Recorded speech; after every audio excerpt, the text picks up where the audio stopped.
Okay प्रभु। तम ईश्वराणां परमं महेश्वरं तं देवतानां परमं च दैवतं पतिं पतीनां परमं परस्तद् विदाम देवं भुवनेशमिद्यं न च तस्य कार्यं कारणं च विद्यते न न तत् चाभ्याधिकस्य दृश्यते परस्य शक्तिर्विविधैव श्रूयते स्वाभाविकी ज्ञान बल क्रिया च। हाँ पढ़िए। परमेश्वर समस्त नियत परमेश्वर समस्त नियताओं के नियता है और विभिन्न लोकपालकों में सबसे महान है। सभी उनके अधीन है। सारे जीवों को परमेश्वर से ही विशिष्ट शक्ति प्राप्त होती है। स्वयं जीव श्रेष्ठ नहीं है। वे सभी देवताओं द्वारा पूज्य है और समस्त संचालकों के भी संचालक है। अतः वे समस्त भौतिक नेताओं तथा नियताओं से बढ़कर हैं और सबों द्वारा आराध्य है। उनसे बढ़कर कोई नहीं है और वे ही समस्त कारणों के कारण है। उनका शारीरिक स्वरूप सामान्य जीव जैसा नहीं होता। उनके शरीर तथा आत्मा में कोई अंतर नहीं है। वे परम है। उनकी सारी इंद्रियां दिव्य है। उनकी कोई भी इंद्रिय अन्य किसी इंद्रिय का कार्य संपन्न कर सकती है। अतः ना तो कोई उनसे बढ़कर है, ना ही उनके तुल्य है। उनकी शक्तियां बहुरूपिणी हैं। फलतः उनके सारे कार्य प्राकृतिक अनुक्रम के अनुसार संपन्न होते जाते हैं। श्वेत शास्त्र उपनिषद 6। पता नहीं। चूंकि भगवान में प्रत्येक वस्तु ऐश्वर्य से परिपूर्ण रहती है और पूर्ण सत्य से ओतप्रोत रहती है, अतः उनके लिए कोई कर्तव्य करने की आवश्यकता नहीं रहती। जिसमें अपने कर्म का फल पाना है जिसे अपने कर्म का फल पाना है, उसके लिए कुछ न कुछ कर्म नियत रहता है। परंतु जो तीनों लोकों में कुछ भी प्राप्त करने की इच्छा नहीं रखता, उसके लिए निश्चय ही कोई कर्तव्य नहीं रहता। फिर भी क्षत्रियो के नायक के रूप में भगवान कृष्ण कुरुक्षेत्र की युद्ध भूमि में कार्यरत है। क्योंकि क्षत्रियो का धर्म है कि दीन दुखियों को आश्रय प्रदान करे। यद्यपि वे शास्त्रों के विधि विधानों से सर्वथा ऊपर है, फिर भी वे ऐसा कुछ भी नहीं करते जो शास्त्रों के विरुद्ध हो। दूसरा श्लोक। यदि ही निश्चय ही अहम मैं न नहीं वर्य वर्त्यम, इस प्रकार व्यस्त रहूं जातु कभी कर्मणि नियत कर्मों के संपादन में अतिनिंदित सावधानी के साथ मम मेरा वतन पथ अनुवर्तते अनुगमन करेंगे मनुष्य, सारे मनुष्य। पार्थ हे प्रथापुत्र, सर्वश सभी प्रकार से। क्योंकि यदि मैं नियत कर्मों को सावधानी पूर्वक ना करूं तो हे पार्थ यह निश्चित है कि सारे मनुष्य मेरे पथ का ही अनुगमन करेंगे। तात्पर्य। आध्यात्मिक जीवन की उन्नति के लिए एवं सामाजिक शांति में संतुलित बनाए रखने के लिए कुछ परंपरागत कुलाचार हैं जो प्रत्येक सभ्य व्यक्ति के लिए होते हैं। ऐसे विधि विधान केवल बद्ध जीवों के लिए हैं, भगवान कृष्ण के लिए नहीं। लेकिन क्योंकि वे धर्म की स्थापना के लिए अवतरित हुए हैं, अतः उन्होंने निर्दिष्ट नियमों का पालन किया। अन्यथा सामान्य व्यक्ति भी उन्हीं के पद चिन्हों का अनुसरण करते हैं, क्योंकि कृष्ण परम प्रमाण है। श्रीमद् भागवत से यह ज्ञात होता है कि कृष्ण अपने घर में तथा बाहर गृह अस्तोचित धर्म का आचरण करते रहे। हरे कृष्ण। हरे कृष्ण माता। ओम अज्ञानतिमिरान्धस्य ज्ञानाञ्जनशलाकया चक्षुरुन्मिलितं येन तस्मै श्रीगुरवे नमः। नमः ओं विष्णुपादाय कृष्णप्रेष्ठाय भूतले श्रीमते भक्तिवेदान्तस्वामिनिति नमिने। नमस्ते सारस्वते देवे गौरवाणी प्रचारिणे निर्विशेष शून्यवादी पाश्चात्यदेशतारिणे। जय श्री कृष्ण चैतन्य प्रभु नित्यानंद श्री अद्वैत गदाधर श्रीवास आदि गौर भक्तवृंद। हरे कृष्णा कृष्णा कृष्णा हरे हरे, हरे राम राम राम हरे हरे। हरे कृष्णा। तो आज हम लोग तृतीय अध्याय का 22 और 23 नंबर श्लोक डिस्कस कर रहे हैं। किसी को याद है इससे पहले वाला श्लोक क्या था? अगर कोई लास्ट क्लास में आए होंगे या फिर नहीं भी आए होंगे तो काफी फेमस श्लोक था लास्ट वाला, इससे पहले वाला श्लोक। किसी को याद है?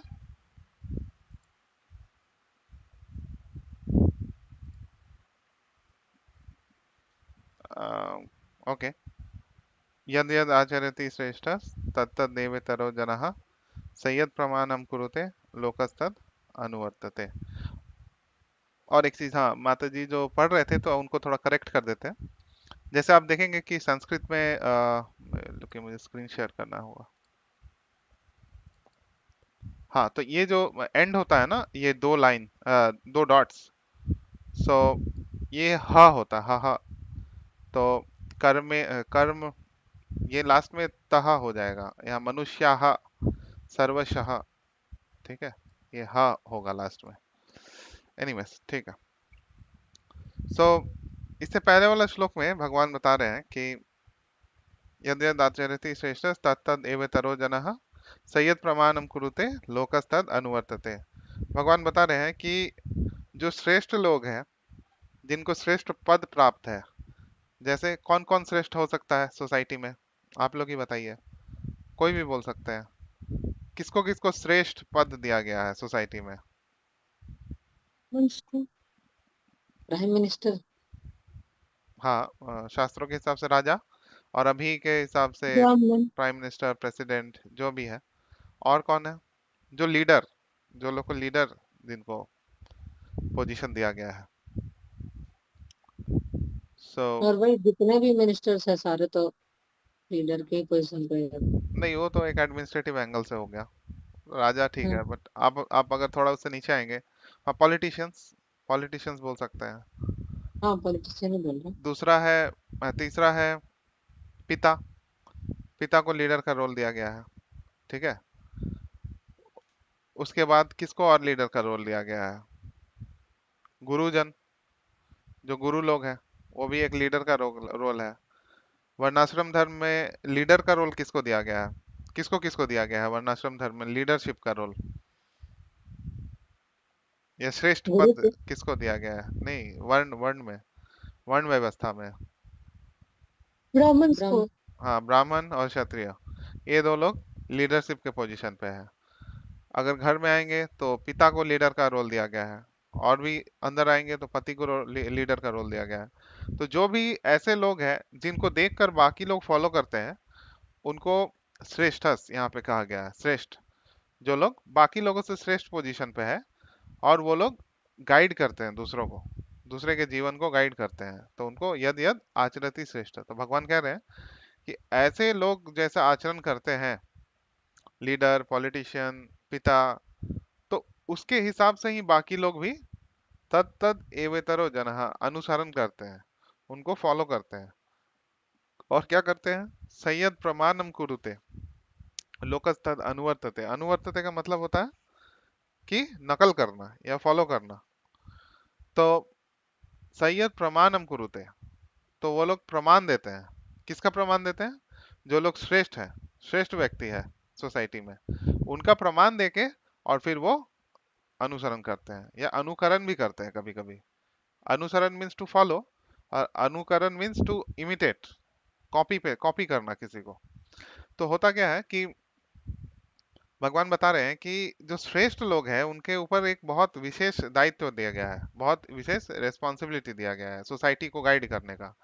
तो उनसे जो एक्सपेक्टेशंस है ना, वो बहुत ज्यादा हाई है, कि ये सारे जो लीडरशिप के पोजीशन जिनके जिनके पास है, वो लोग, ऐसा एक्सपेक्टेड है कि धर्म के मार्ग पे चलेंगे, और धर्म के मार्ग पे चलने के साथ साथ भगवान की भक्ति को परम कर्तव्य समझ के सोसाइटी में पालन करेंगे।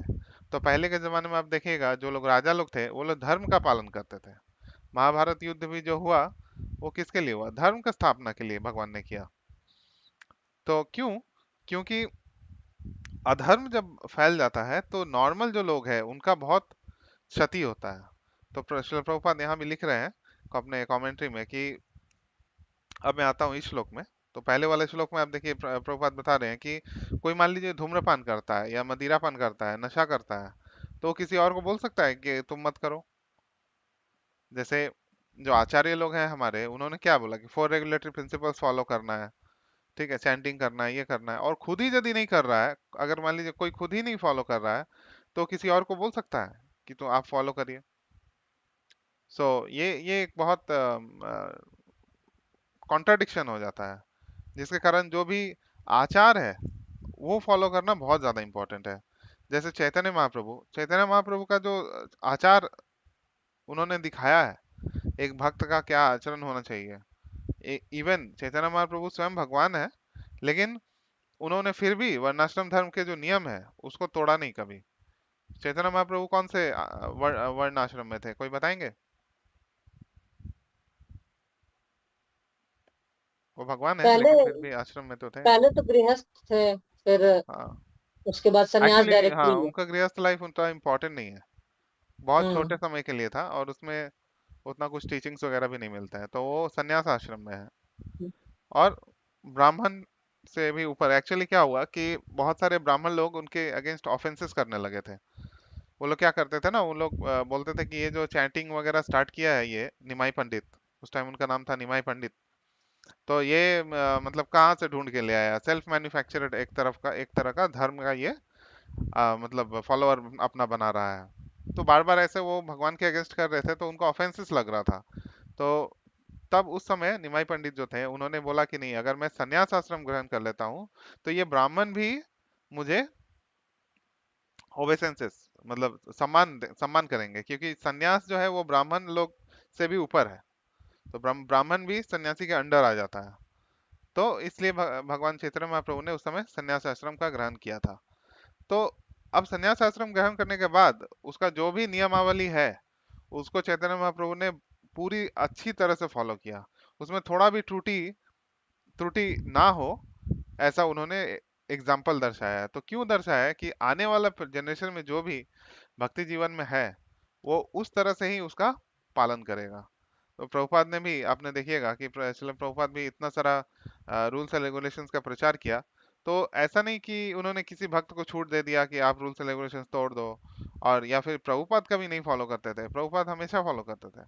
तो आचार्य ये जो शब्द आता है ना, आचार से आता है, आचार जो खुद के आचरण से किसी और को दिखाए कि कैसे करना चाहिए उसको आचार्य बोलते हैं।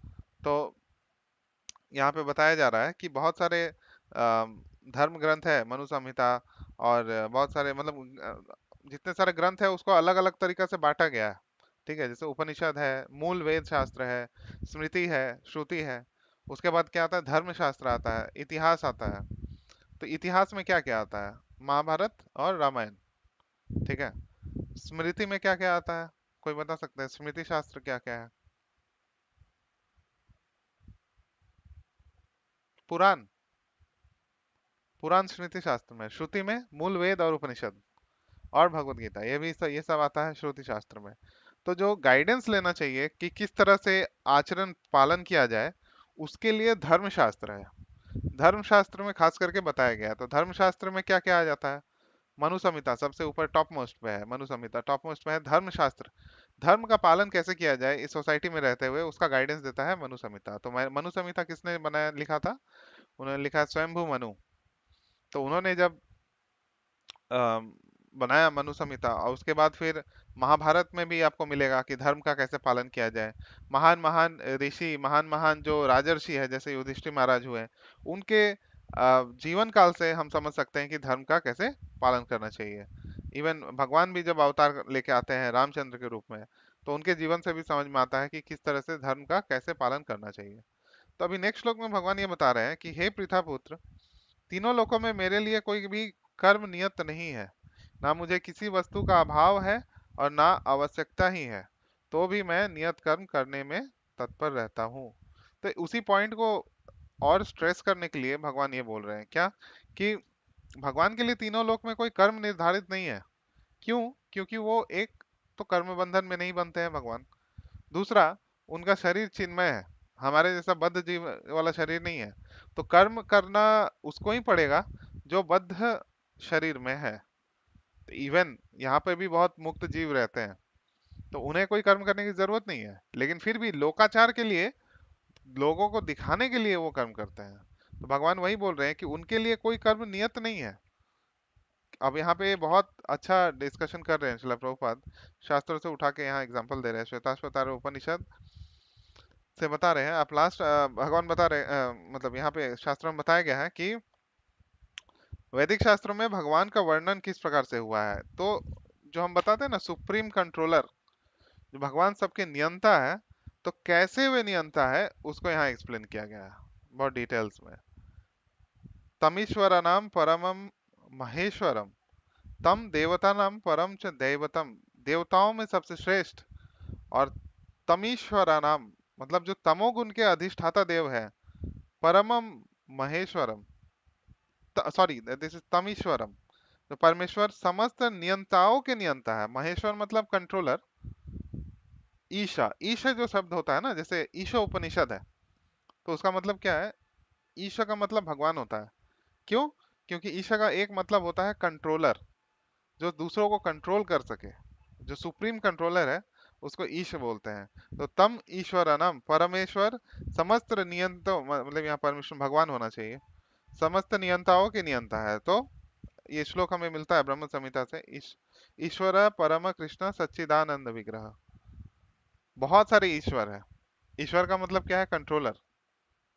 उसमें से जो सुप्रीम, उन कंट्रोलरों के भी कंट्रोलर है, वो है भगवान श्री कृष्ण।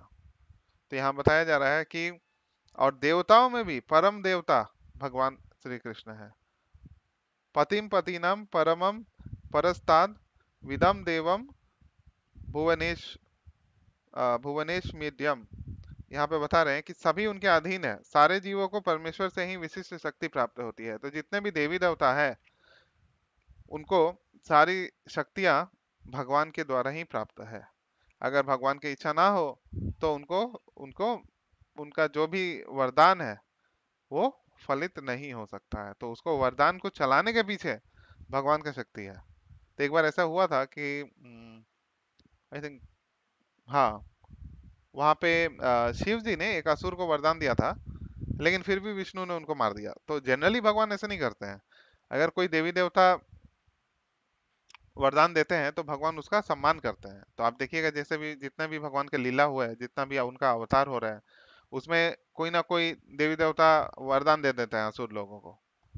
जैसे हिरण्यकशिपु हो गया, रावण हो गया, ब्रह्मा का तपस्या करके इतना शक्तिशाली बन गया कि उसको मारना किसी जीव के लिए संभव नहीं था। तब भगवान स्वयं आके उनको मारते हैं। लेकिन ऐसा, वो फिर भी जो जो जैसे जैसे वरदान उसको प्राप्त है, उसको तोड़ते नहीं है जनरली। लेकिन सिचुएशन अगर आता है कि तोड़ना पड़ेगा, तो भगवान उसको भी तोड़ देते हैं।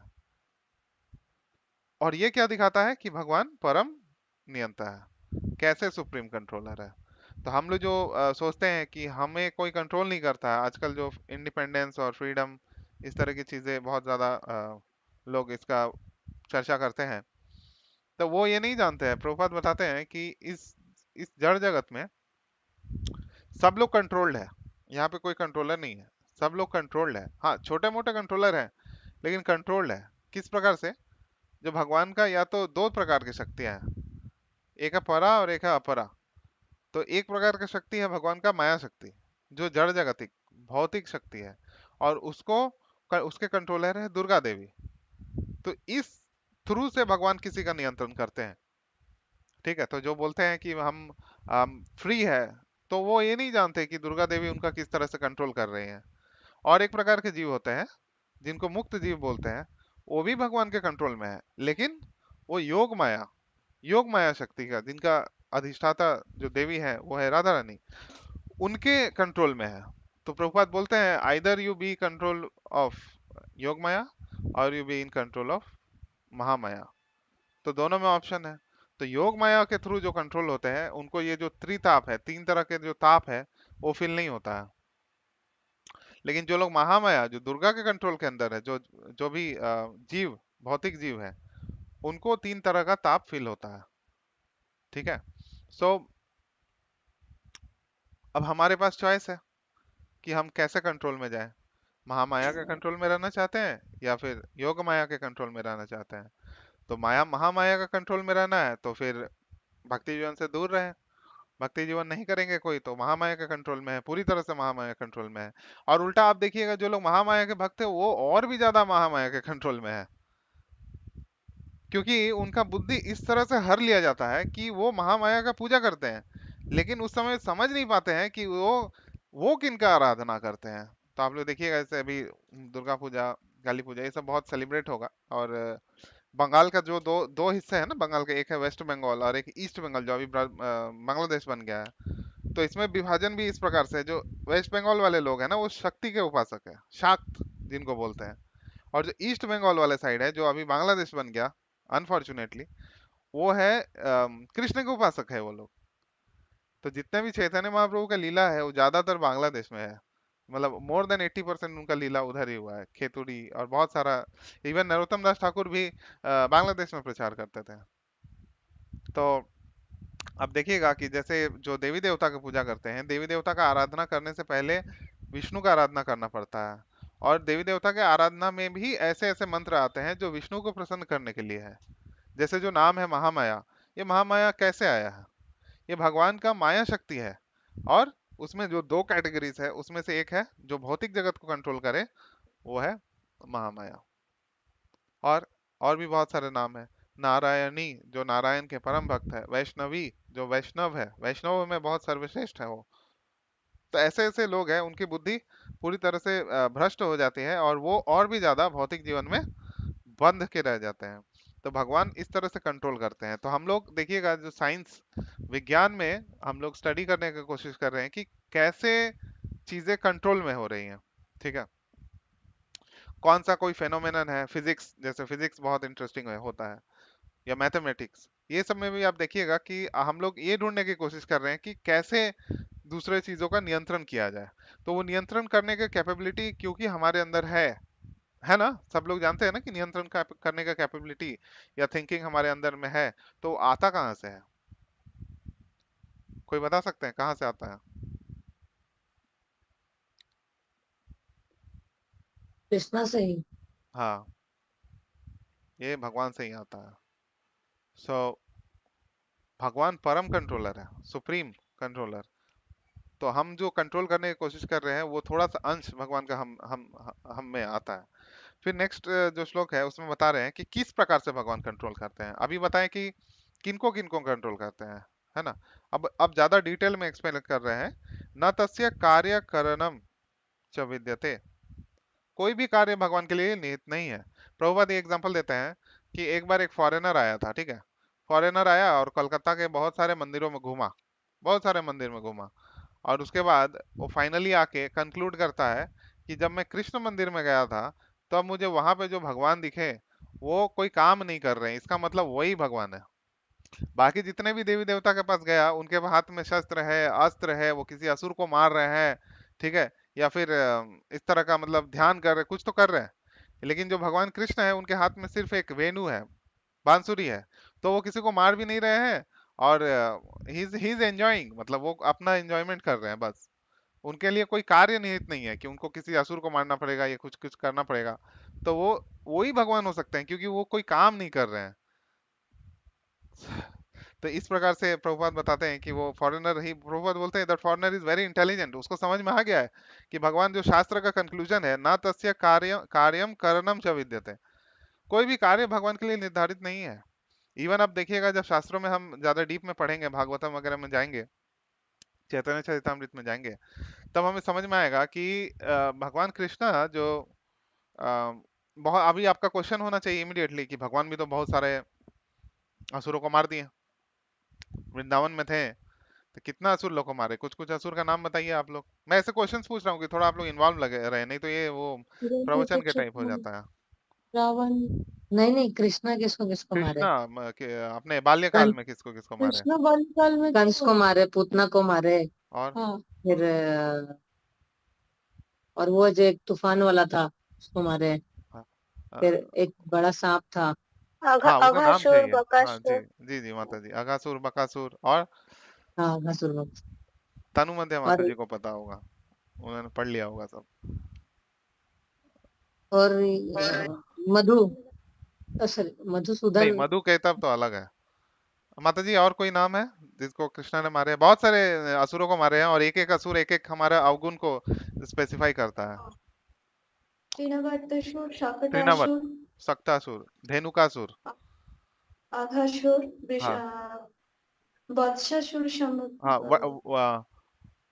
वक्टासुर, ऐसे काट, जो काट बन के आता है भगवान को मारने के लिए।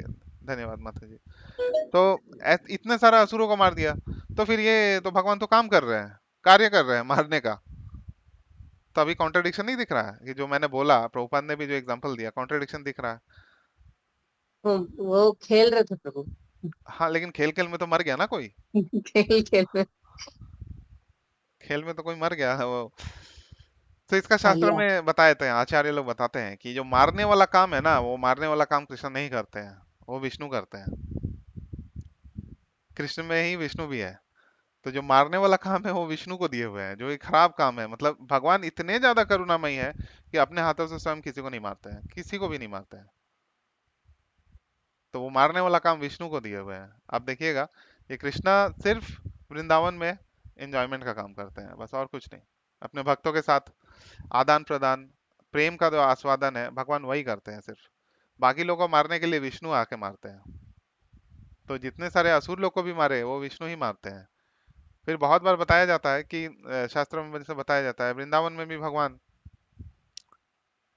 चले गए, वृंदावन से चले गए, द्वारका चले गए, तो वहां पे तो फिर लड़ाई ही कर रहे थे भगवान हमेशा, है ना। तो वहां पे भी आचार्य लोग बताते हैं कि जो वृंदावन कृष्ण है, जो सबसे ज्यादा माधुर्य के प्रतीक है, वो किसी को नहीं मारते हैं। तो जब वहां वृंदावन जा रहे हैं तो भगवान दो दो हो जाते हैं, एक द्वारका चले जाते हैं और एक वृंदावन में ही रह जाता है, क्योंकि शास्त्रों का ये कंक्लूजन है कि वृंदावन से एक पग भी भगवान बाहर नहीं लेते हैं कृष्णा।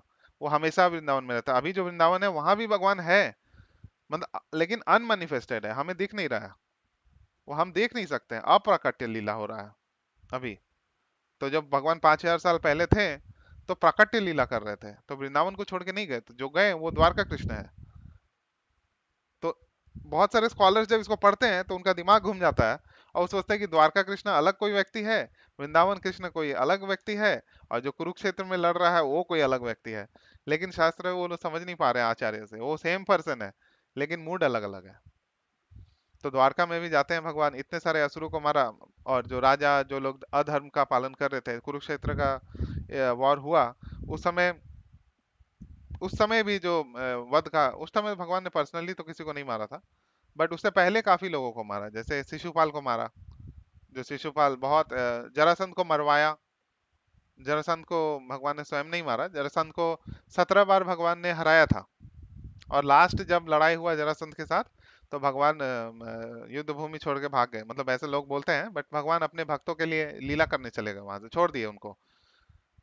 और उनका सारा सेना को मार देते थे हर बार, और जरासंध को ऐसे ही छोड़ देते थे, उसका हंसी हंसी मजाक उड़ा के छोड़ देते थे। ऐसा 17 बार किया उन्होंने। तो फाइनली जरासंध एक बार लास्ट बार आया, तो उस समय भगवान चले जाते हैं वहां से, नहीं लड़ते उससे। तो ये बताया जा रहा है कि भगवान कैसे कंट्रोल कर रहे हैं। परस्य शक्ति विविधैव श्रूयते स्वाभाविकी ज्ञान बल क्रिया। परास्य शक्ति मतलब जो भगवान का पराशक्ति है, उससे विविध बहुत प्रकार के शक्तियां हैं भगवान के अंदर, और उन शक्तियों के द्वारा भगवान कंट्रोल करते हैं। तो अलग अलग प्रकार की शक्तियां हैं, जैसे क्या क्या है भगवान की शक्ति, कोई बता सकते हैं? अंतरंगा शक्ति है, इंटरनल पोटेंसी जिसको बोलते हैं, भगवान का इंटरनल पोटेंसी उसको बोलते हैं अंतरंगा शक्ति। और बहिरंगा शक्ति एक्सटर्नल पोटेंसी। और बीच में इसके एक शक्ति है जिसको बोलते हैं तटस्थ मार्जिनल मार्जिनल पोटेंसी।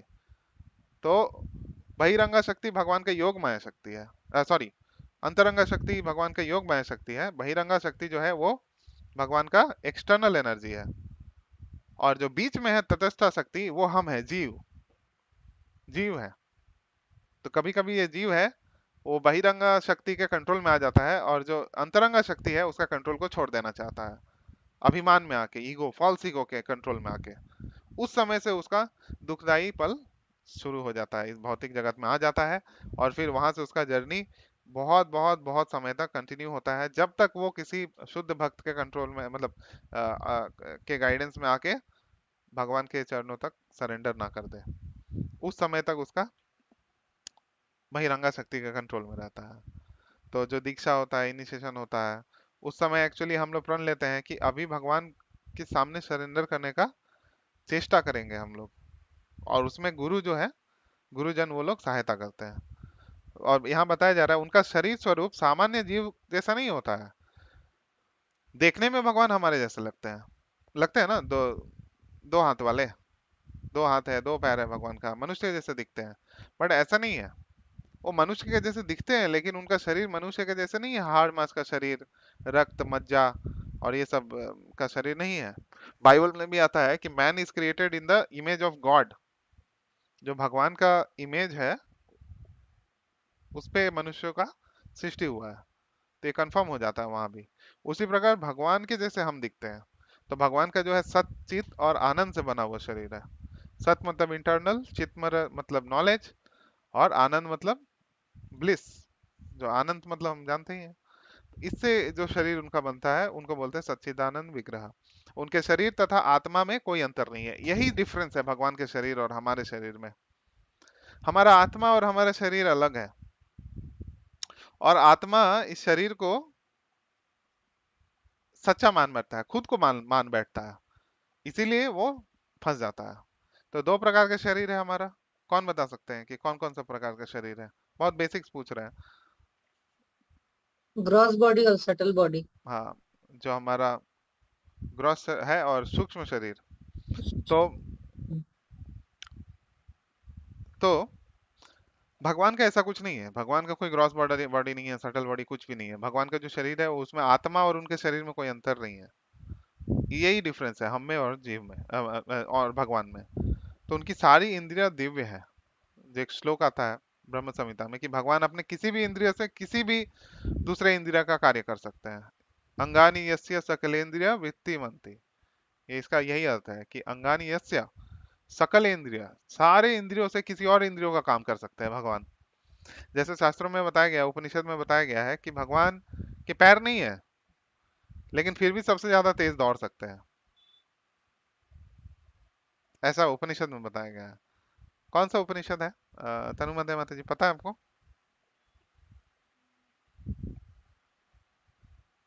शायद याद नहीं होगा, बट एनीवेज मैं आपको ढूंढ के बता दूंगा। ये उपनिषद शायद ईशोपनिषद में नहीं है।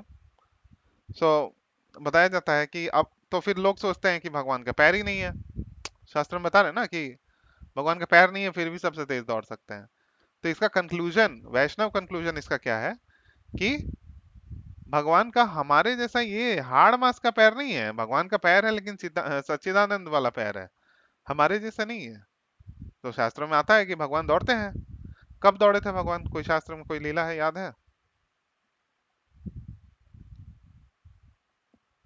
दामोदर लीला में। हाँ, अपने भक्तों के उद्धार के लिए दौड़ते हैं भगवान एक्चुअली, या अपने भक्तों के आनंद देने के लिए दौड़ते हैं। अभी आनंद का एक लीला बताते हैं। अब आप बताइए कि आनंद कैसे है इसमें। भीष्म देव को मारने के लिए भगवान दौड़े थे, तो ये अपने भक्तों को आनंद देने के लिए दौड़े थे। अब इसमें आनंद कौन से भक्त को मिल रहा था, ये बताइए। भीष्म भीष्म पितामह को। उनको मारने दौड़े तो फिर इसमें आनंद कैसे? तो उनका तो वही एक्टिविटी ही था ना, और याद है किसी को? भाव ही वही था। क्या बोलते भाव हैं में तो उसको नहीं, ये। इसमें हिस्ट्री रिकॉर्ड है। कैसे भगवान को आनंद मतलब दे रहे हैं अपने भक्तों को? भीष्मदेव, जब भगवान ने प्रतिज्ञा लिया था कि मैं शस्त्र नहीं उठाऊंगा, तब भीष्मदेव जो है वो बोले थे कि भगवान हम आपको शस्त्र उठवा देंगे। तो भीष्मदेव बहुत युद्ध करते हैं, ऐसा युद्ध करते हैं एक समय पे कि जो पांडव सेना था, सात अक्षौहिणी सेना, पूरा सेना का नाश करने से लगे थे। मतलब उनका ये था कि पांडव लोग को नहीं मारेंगे लेकिन पूरा सेना को ही खत्म कर देंगे। तो फिर पांडव लोग लड़ाई कैसे करेंगे? तो भगवान वहां जब देखते हैं कि भीष्मदेव पूरा सेना को मार मतलब खत्म कर रहे हैं और अर्जुन भी थोड़ा भीष्मदेव के सामने दुर्बल पड़ जा रहे हैं, तब भगवान वहां पे रथ का पहिया उठाते हैं।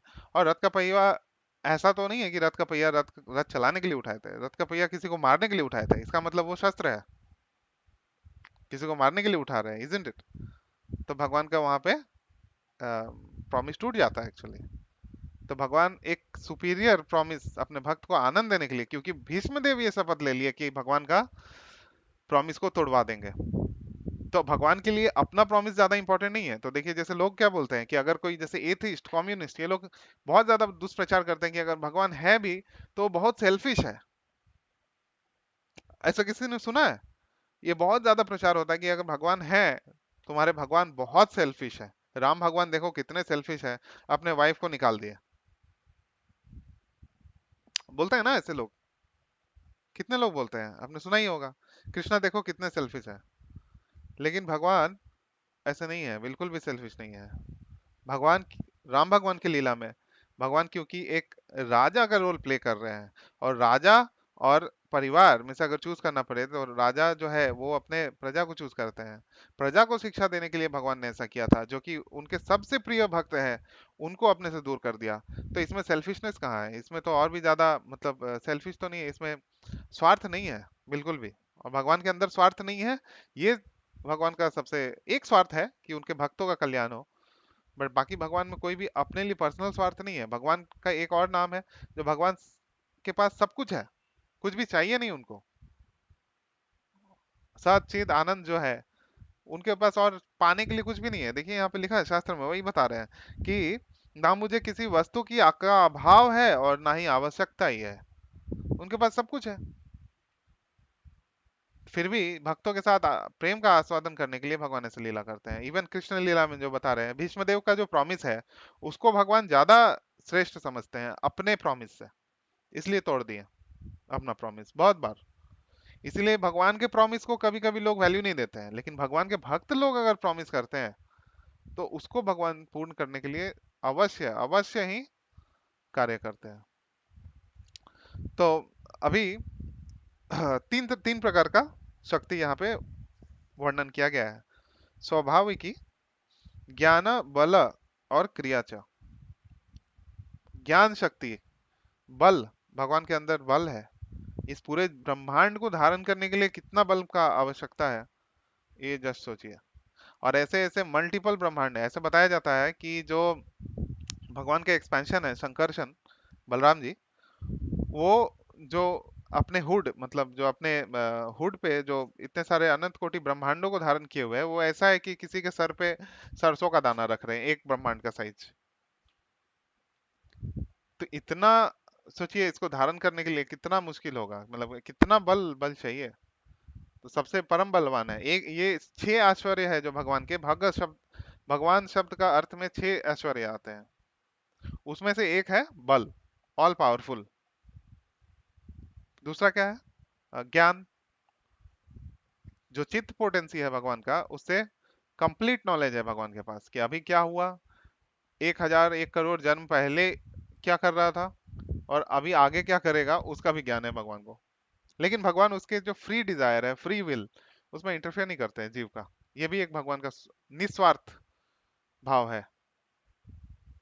और लास्ट क्या है? क्रिया, क्रिया चा, क्रिया, किसी भी एक्टिविटी को इनिशिएट करना, ये शक्ति है भगवान का। जब इन तीन प्रकार से भगवान नियंत्रण करते हैं। यहाँ बताया जा रहा है, प्रभुपाद बोल रहे हैं कि क्योंकि भगवान में प्रत्येक वस्तु ऐश्वर्य से परिपूर्ण रहती है और पूर्ण सत्य से ओतप्रोत रहती है, अतः उनके लिए कोई कर्तव्य करने की आवश्यकता ही नहीं रहती। जिसे अपने कर्म का फल पाना है, उसके लिए कुछ ना कर्म नियत रहता है, परंतु जो तीनों लोक में कुछ भी प्राप्त करने की इच्छा नहीं रखते, उसके लिए निश्चय ही कोई कर्तव्य नहीं रहता। फिर भी क्षत्रियों के नायक के रूप में भगवान कृष्ण कुरुक्षेत्र के युद्ध भूमि में कार्यरत हैं, क्योंकि क्षत्रिय का धर्म है कि दीन दुखियों को आश्रय प्रदान करना। शत रक्षति इति क्षत्रिय, क्षत्रिय बोलते हैं जो किसी और की क्षति होने से नाश करे, रक्षा करे, उसको बोलते हैं क्षत्रिय। तो भगवान भी यहाँ क्षत्रिय धर्म का पालन कर रहे हैं। नेक्स्ट श्लोक में बता रहे हैं कि क्योंकि यदि मैं नियत कर्म को सावधानी पूर्वक ना करूं तो हे पार्थ, यह निश्चित है कि सारे मनुष्य मेरे पथ का ही अनुगमन करेंगे। अभी भगवान ये बता रहे हैं क्योंकि भगवान एक श्रेष्ठ पोजीशन में है, सबसे श्रेष्ठ पोजीशन में है। तो अगर वो स्वयं धर्म का पालन नहीं करेंगे भगवान, तो क्या होगा? नियत कर्मों का पालन नहीं करेंगे, तो लोग भगवान का उदाहरण देके अधर्म का पालन करना शुरू कर देंगे।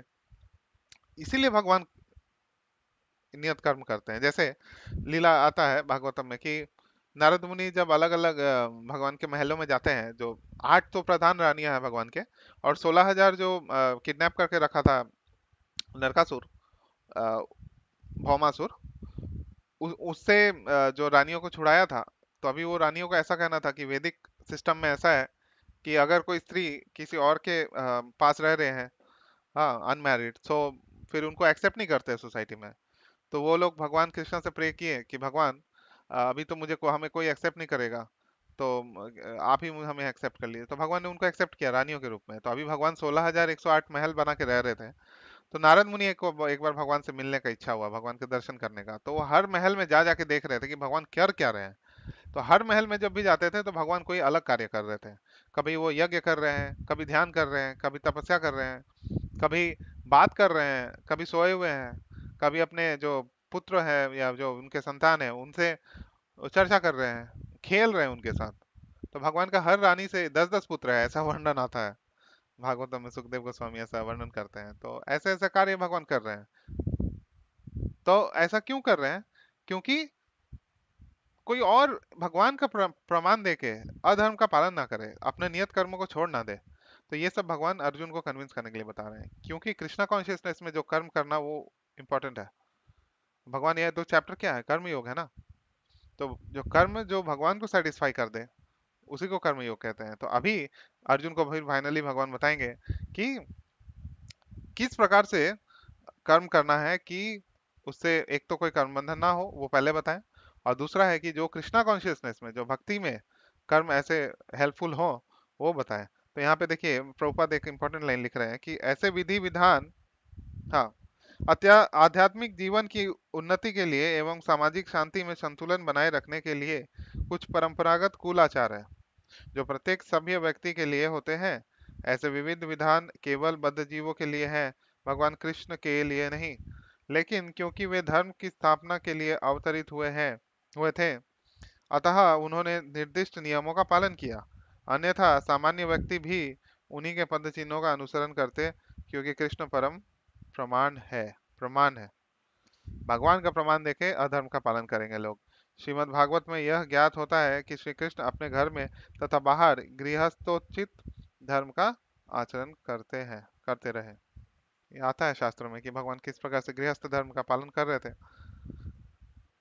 सो इवन भक्त लोगों को भी कभी कभी लोकाचार के लिए पालन करना पड़ता है।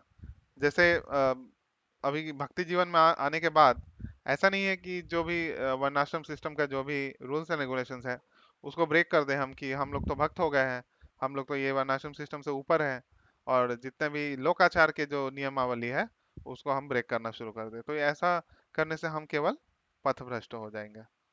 तो यहाँ पे स्टॉप करेंगे। आप लोग का कोई यदि कोई प्रश्न है, कोई डाउट है, कोई पॉइंट्स है तो यहाँ ऐड कर सकते हैं।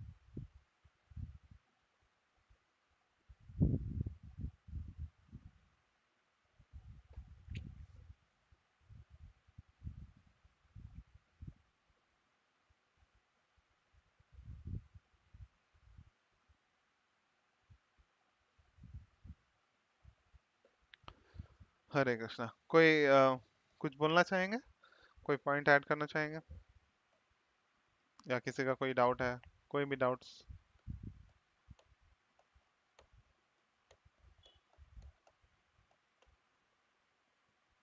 कोई प्रश्न नहीं है तो दीप प्रभु, कोई प्रश्न नहीं है आपका? और तो फिर हम लोग यहाँ एक क्लोज कर ध्यान में सकते हैं। आया था प्रभु, अभी याद ही नहीं आ रहा, वही कोशिश कर रहा है। ओके। सो बाकी लोग भी ज्वाइन कर रहे हैं, परमिता माता जी। और आप लोग का कोई प्रश्न अगर है तो ग्रुप में डाल सकते हैं, और अभी है तो अभी भी पूछ सकते हैं, नहीं है तो फिर हम लोग यहाँ स्टॉप कर सकते हैं। और हम लोग मिलेंगे अगले क्लास में। ठीक है। श्रीमद् भगवत गीता की जय। श्री प्रभुपाद की जय। वंचाकल्पतरुभ्यश्च कृपा सिन्धुभ्यश्च पतितानां पावनेभ्यो वैष्णवेभ्यो नमः। हरे कृष्णा।